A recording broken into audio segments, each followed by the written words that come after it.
It's a commonly held perception that accountants and auditors spend a lot of their time on documentation, and that's probably in this video absolutely true.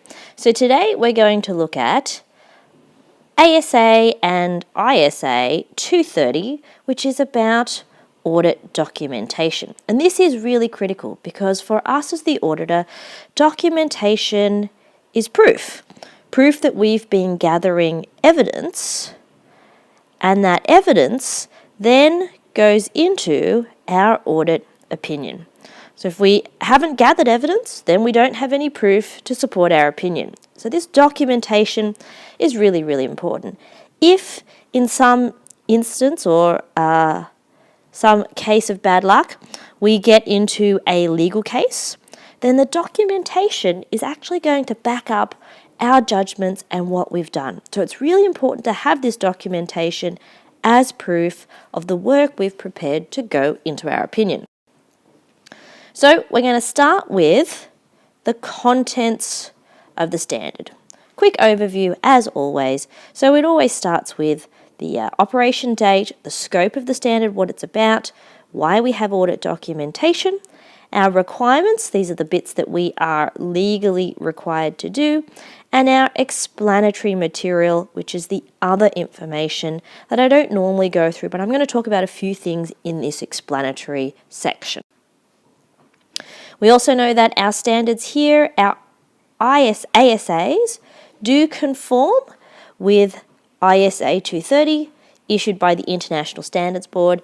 So everything I talk about here with ASA 230 is just as applicable to ISA 230. So let's get into the scope.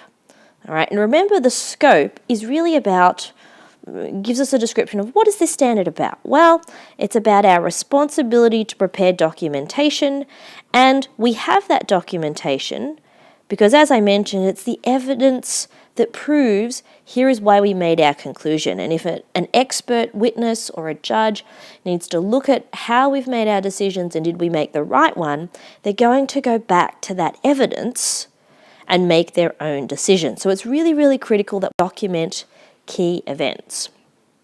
Now, if we zoom in, there's some other reasons why we also have documentation. So the extra purposes of documentation include the team planning and performing the audit. An audit's usually lots of people working together. So if you have clear documentation of who is supposed to do what work has been done, it's quite easy to make sure that everybody's on the right track. It also helps with supervision. So if I'm a junior auditor, I do my work, I document it. That means that my supervisor, my senior manager or my senior auditor can check my work by looking at that documentation. And remember, ASA 220 requires us to have that supervision process. It's about accountability. So we always make sure that one of the things we do is we always initial our work with our initials. All right. So for a working paper, I might say, okay, this is prepared by me, Amanda White, so that if there is a problem, we know exactly who to go for or go to talk to. It's important that we have a record of matters that are important to the audit. We might go back to last year's file and say, what were the key audit matters or what were the significant risks? Our documentation allows external parties to engage in quality control reviews or external inspections. Now, in Australia, our external inspections are handled by ASIC, which is our corporate regulator. In the European Union, they have their own regulators. In the US, that would be the PCAOB. So what is our objective of the standard? It says here that an auditor is to prepare documentation that is a sufficient appropriate record of the basis for their audit report, and that we've performed our audit in accordance with the standards and our requirements.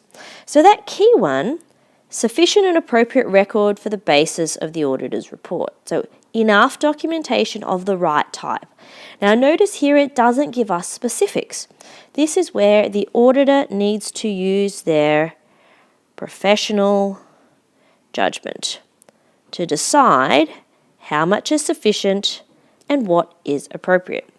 You've got some definitions that you can quite easily read through about what documentation means and what the audit file is, who the people are within the audit.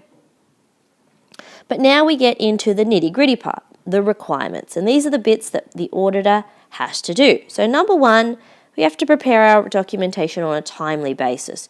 So usually that means as the audit happens, we document.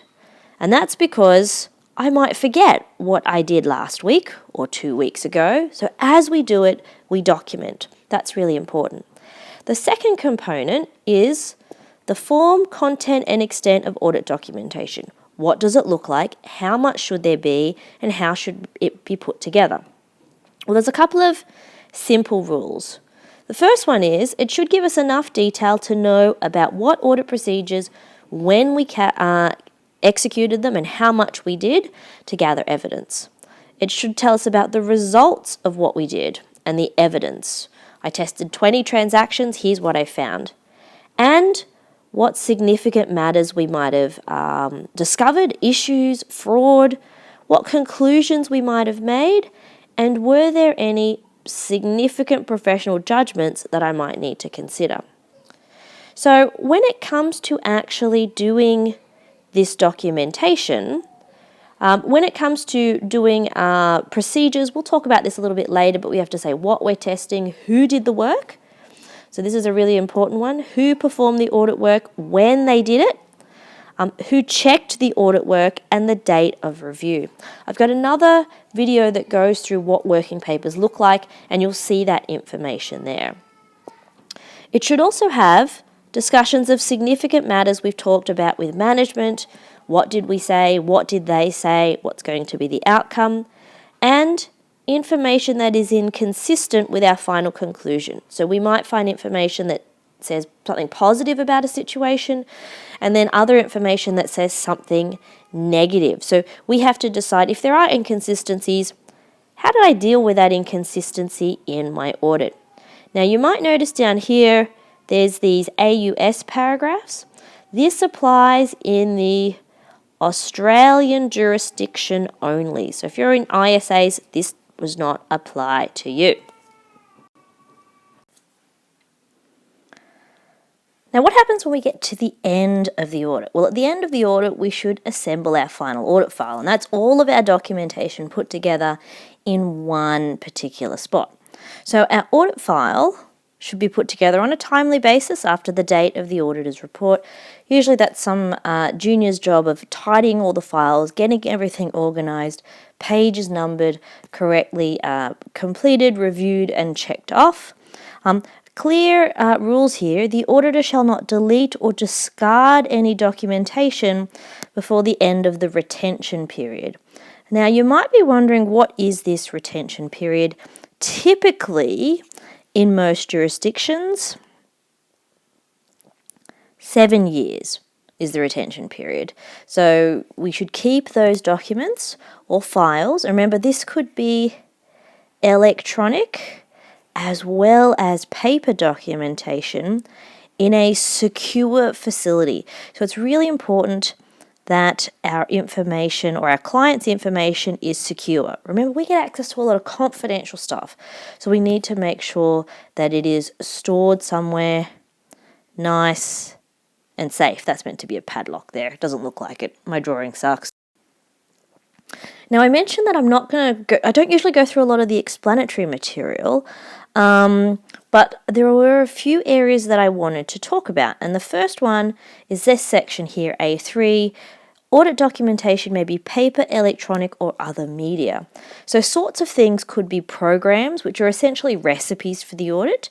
It could be analysis. You could be doing ratio analysis, for example, or it could be some sort of common size analysis. Any memos that you might have, summaries, letters of confirmation. So this is evidence that you get from other sources.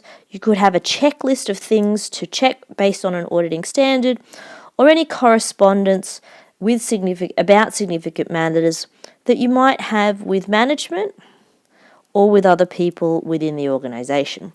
Quite often, if you're going to verbally ask the client something, it's always a good idea to follow up with some form of email or written documentation. Email is usually the most common. Now, there are a few other things I want to actually talk about here. If you have preliminary notes or incomplete notes, things that you might start with and then edit them and use them later, you don't need to keep those original drafts. You just need the final document. So all you need to store is the final version. Because quite often, you have typos, you don't need to keep any of that stuff. Now, a really important one I mentioned, or the really important one, oral explanations. Oops, I should have the highlighter on there. Oral explanations by the auditor do not represent adequate support for the work that they've performed or conclusions that they've reached. All right, so verbal stuff, you need to always make sure that it's written down, typed somewhere with full detail.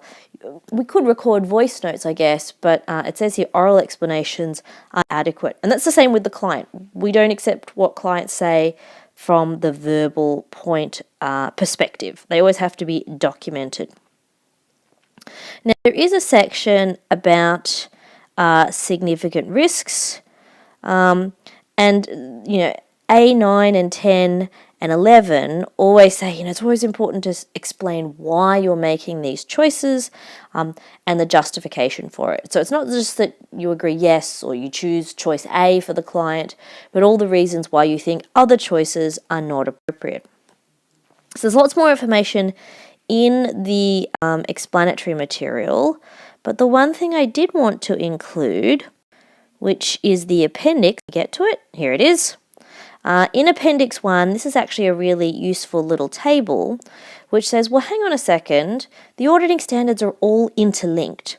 So audit documentation is actually mentioned in other auditing standards, like, and let's go through the list here, audit engagements in ASA 210, quality control, remember we have to have documentation. ASA 240 describes how we need to document fraud. ASA 250, 260. So you'll notice all the way down here we have other standards that link back in to this general documentation, but these standards will all have specific requirements for those particular areas. So for example, when it comes to auditing accounting estimates of fair value, there are some very specific steps that auditors need to take. We still need to follow the general rules on documentation, but also those specifics. So documentation is key. If we don't document, we've got no proof that we've done something, and therefore we may not be able to support our audit opinion. This is important to prove to our superiors, our partners, the second partner for review, and if we are investigated by our regulator or in a legal case, we've got proof that we've made the best possible judgment with the information that we've got.